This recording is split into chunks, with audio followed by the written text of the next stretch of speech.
আমাদের বাড়ির পাশেই একজন হত দরিদ্র, একেবারে নিঃস্ব, ওদের জায়গা জমি বলতে কিছুই নাই, কিন্তু ওনার দুইটা যমজ বাচ্চা হয়েছে। যমজ বাচ্চা দুটি মেয়ে এবং আলাদা আলাদা, দুটো হাত দুটো পা এবং খাওয়া দাওয়া সমস্ত আলাদা, প্রস্রাব পায়খানা আলাদা।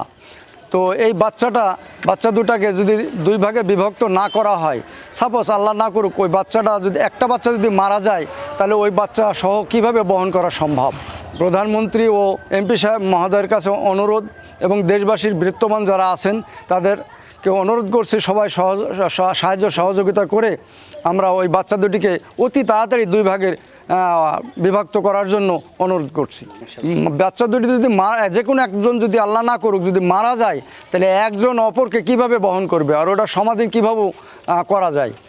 দেশবাসী এবং ছেলের মা এবং বাবা সবাই টেনশন আছে, এবং দেশবাসীও আমরা যে বাড়ির পাশে যারা আছি সবাই টেনশনে আছি।